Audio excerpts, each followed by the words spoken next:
சீமான் என்கின்ற அந்த ஒற்றை மனிதர் மட்டும்தான் பள்ளிகளில் கல்லூரிகள்லாம் போய் குழந்தைங்களுக்கு இயற்கை பாடம்னா என்ன, விவசாயம்னா என்ன, தமிழ் உணர்வுன்னா என்ன, அடுத்த தலைமுறை நல்லா இருக்கணும்னா என்னென்ன பண்ணணும், அதே மாதிரி சாதிச்சவங்களை பற்றின மிகப்பெரிய ஒரு விழிப்புணர்வு, அதே மாதிரி ஒவ்வொரு குழந்தைங்களுக்கும் வந்து படிப்பை வந்து திணிக்கக்கூடாது, ஆங்கிலத்தை திணிக்கக்கூடாது, இந்தியை திணிக்கக்கூடாது, குழந்தைங்க பள்ளிக்கூடத்துக்கு போனால் பட்டாம்பூச்சி மாதிரி பறக்கணும், சுதந்திரமாக வாழணும், அதுக்கு பிடிச்ச மாதிரி அதுங்க இருக்கணும், இயற்கை வளம் நல்லா இருக்கணும் அப்படின்னு நினைக்கிற அந்த மனுஷனை இந்த யூடியூப்பில் நிறைய சேனல்லலாம் வந்து அவர் அசிங்கமான வார்த்தையில் அவதூறான வார்த்தைகள்லாம் நிறைய பாடல்கள் அசிங்கமாக இருக்குது. அந்த பாடல்கள்லாம் கேட்கும் போதே அருவருப்பான வார்த்தைகளாக இருக்குது.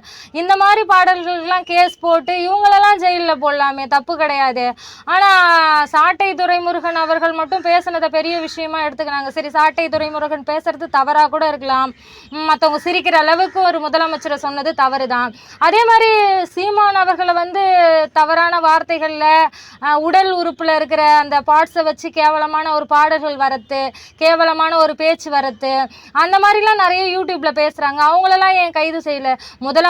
முதலமைச்சரை சொன்னால் மட்டும் தவறுன்னு சொல்கிற நீங்கள், அதே மாதிரி ஒரு தமிழுக்கும் இயற்கைக்கும் சப்போர்ட் பண்ணுற ஒரு மனிதனை ஒரு கேவலமான வார்த்தைகளில் பேசுறது, உடம்புல இருக்கிற அந்த உறுப்புகளை பற்றி தவறான பாடல்கள் வரத்தெல்லாம் வந்து ரொம்ப தவறான விஷயம் இல்லையா?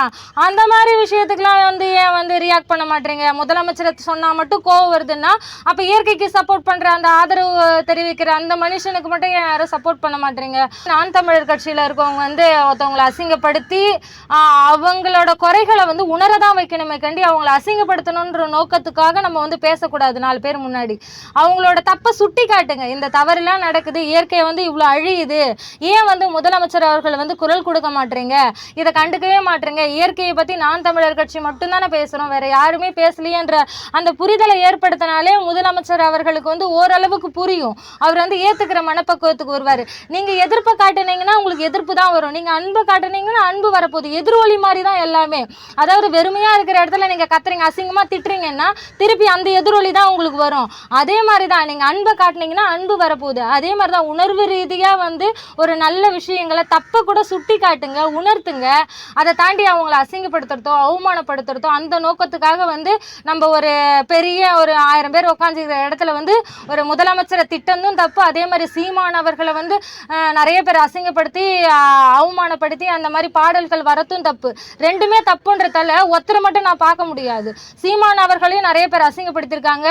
அவர் ஏன்னா பெண்களுக்கு நிறைய சப்போர்ட் பண்ணியிருக்காரு. பெண்களுக்கு சப்போர்ட் பண்ணுற ஒரே மனிதர் யாருன்னா என்னை பொறுத்தளவுக்கு சீமான் அவர்கள் தான். இயற்கைக்கு சப்போர்ட் பண்ணுற ஒரே மனிதர் யாருன்னா அவர் சீமான் அவர்கள் தான். இதெல்லாம் வந்து முதலமைச்சர் பார்த்து கவனத்துக்கு போய் அதே மாதிரி உங்கள் கட்சியில் இருக்கவங்களும் சீமான் அவர்களை தவறாக சொல்லாத அளவுக்கு நீங்கள் வந்து சொல்லணும், உங்கள் கட்சியில் இருக்கவங்க கிட்ட சொல்லணும். அந்த மாதிரி பாடல்கள் ஏன் வருது, அந்த மாதிரி தவறான பாடல்கள் ஏன் வருது, அதுக்கெல்லாம் கேள்வி எழுப்பணும் இல்லையா எல்லாரும்?